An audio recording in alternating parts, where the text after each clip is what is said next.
اللہ تعالیٰ قرآن کریم میں ارشاد فرماتا ہے، موسیٰ علیہ السلام نے اپنی قوم سے فرمایا،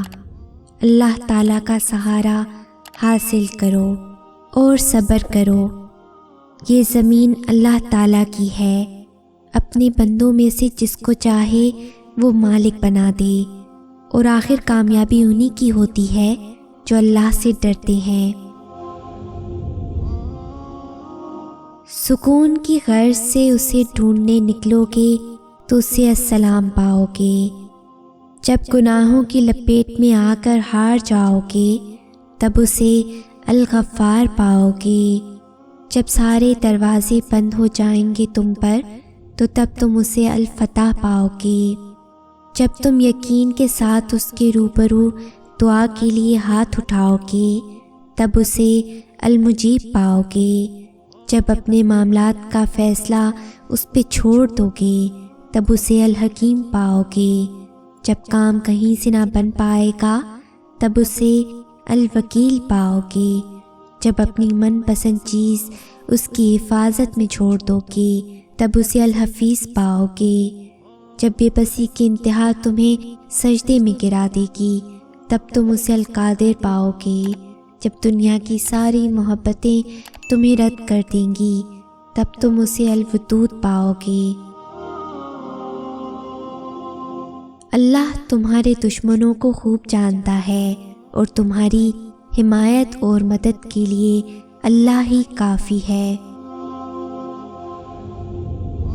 انسان جب محبت میں ٹوٹ جانے کے بعد رب کی تلاش میں نکلتا ہے تو رب پہلے سے ہی اس کے انتظار میں ہوتا ہے، اور جب اس کا رشتہ رب سے جڑتا ہے تو وہ سارے زمانے کی محبتوں سے عاری ہو جاتا ہے، اسے اپنے رب سے محبت ہو جاتی ہے، پھر اس کا رب اس شخص کو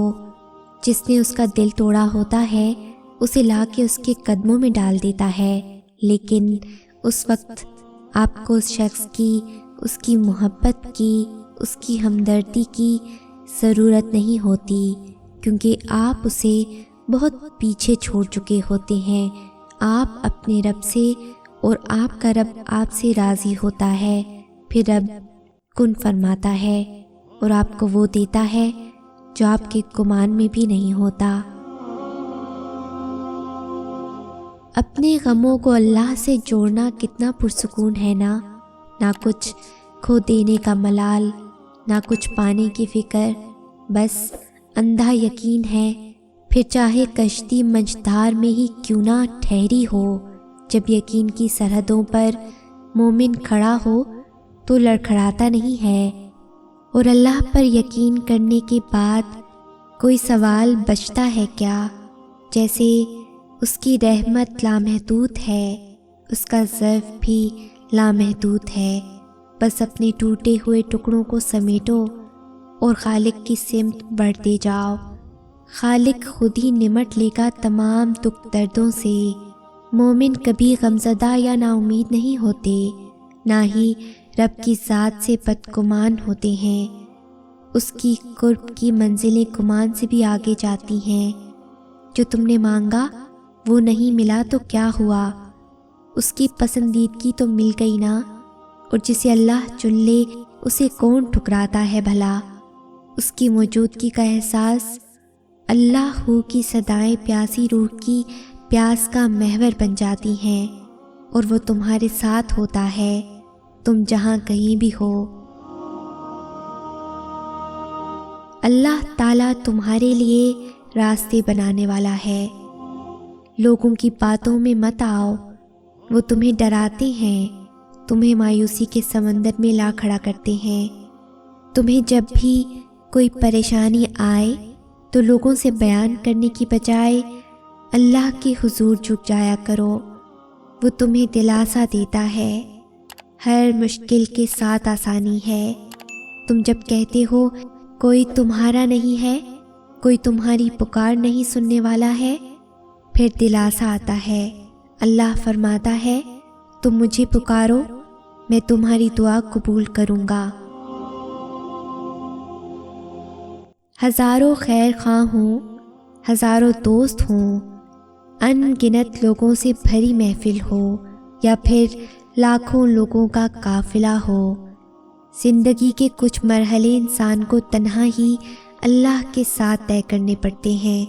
اور جب ہم ان مراحل سے گزر رہے ہوتے ہیں تو قدموں کی آہٹ اتنی خاموش ہوتی ہے کہ ساتھ بیٹھے ہوئے شخص کو بھی علم نہیں ہوتا۔ ہم سب ہی اپنے اندر ایسی بہت سی چیزوں سے لڑ رہے ہوتے ہیں جس کا ذکر ہم کسی اور سے تو دور کی بات ہے خود کے ساتھ بھی نہیں کر سکتے، لیکن اللہ سب جانتا ہے، جو ہم کہتے ہیں اور جو کہہ نہیں پاتے۔ قرآن مجید میں اللہ تعالیٰ ارشاد فرماتے ہیں، اگر وہ یونس اللہ کی پاکی بیان کرنے والا نہ ہوتا تو قیامت تک مچھلی کے پیٹ میں ہی رہتا، پھر ہم نے اس کو مچھلی کے پیٹ سے نکال کر ایک چٹیل میدان پر ڈال دیا، وہ بے حال و ناتواں تھے، ہم نے سائے کے لیے اس پر ایک بیلدار درخت اگا دیا۔ حضرت یونس علیہ السلام جب مچھلی کے پیٹ سے باہر آئے تو بہت ہی کمزور اور نحیف ہو چکے تھے، صحت مند ہونے تک وہ اسی درخت کے نیچے جھونپڑی بنا کر رہنے لگے۔ جیسے ہی وہ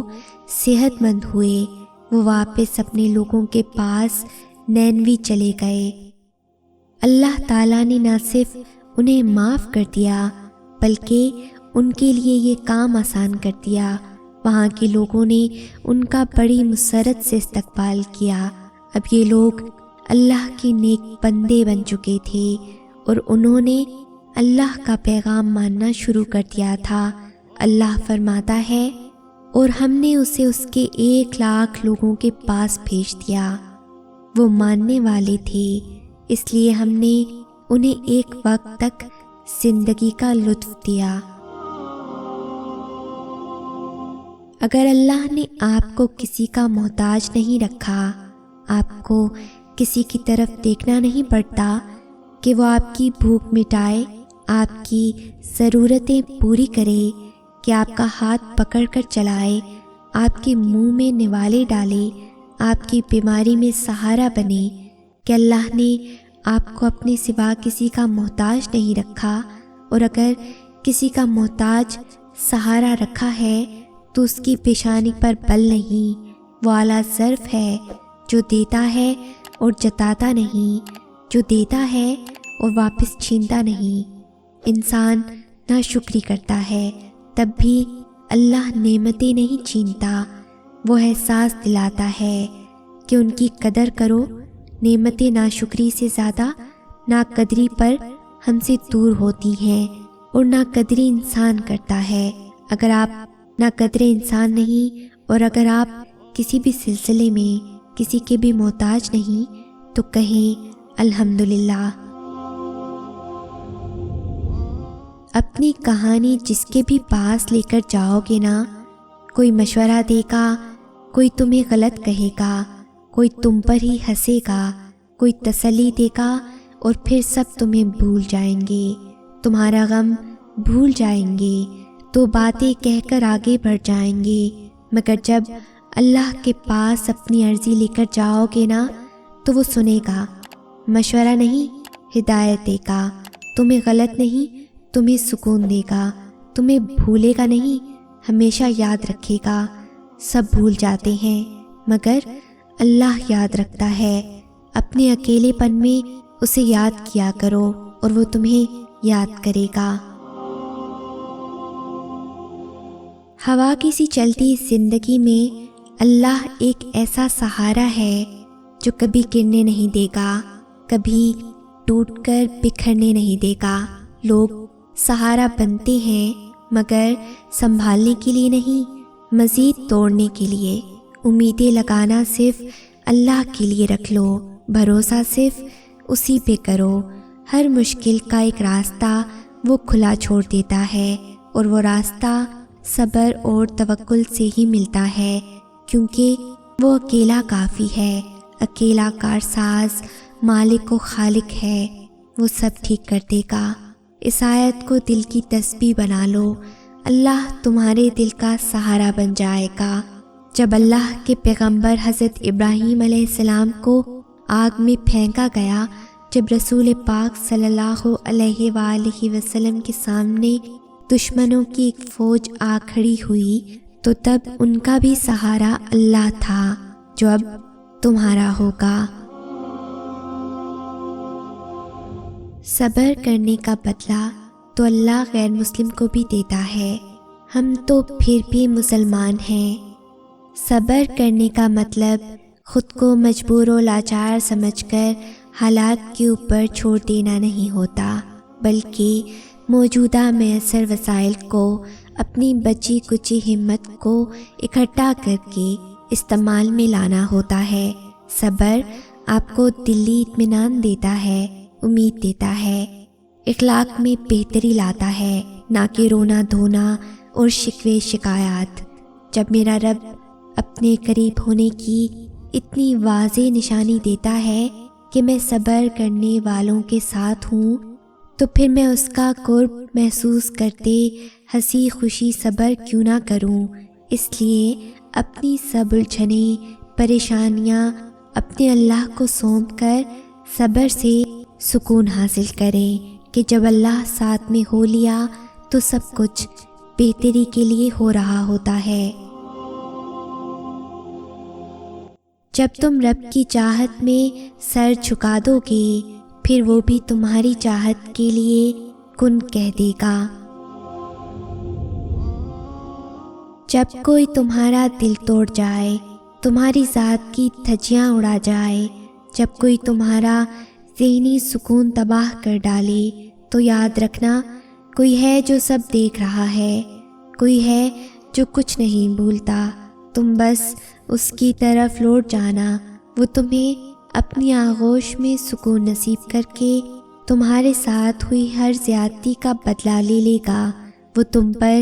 کیے جانے والے ہر ظلم کا بھرپور حساب لے گا، تو تم پریشان مت ہونا، وہ سب سنبھال لے گا۔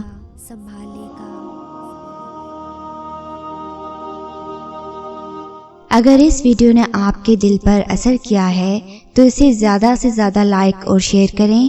شان سے جئیں اور اپنوں کا مان رکھیں۔ انٹل نیکسٹ ٹائم، اللہ حافظ۔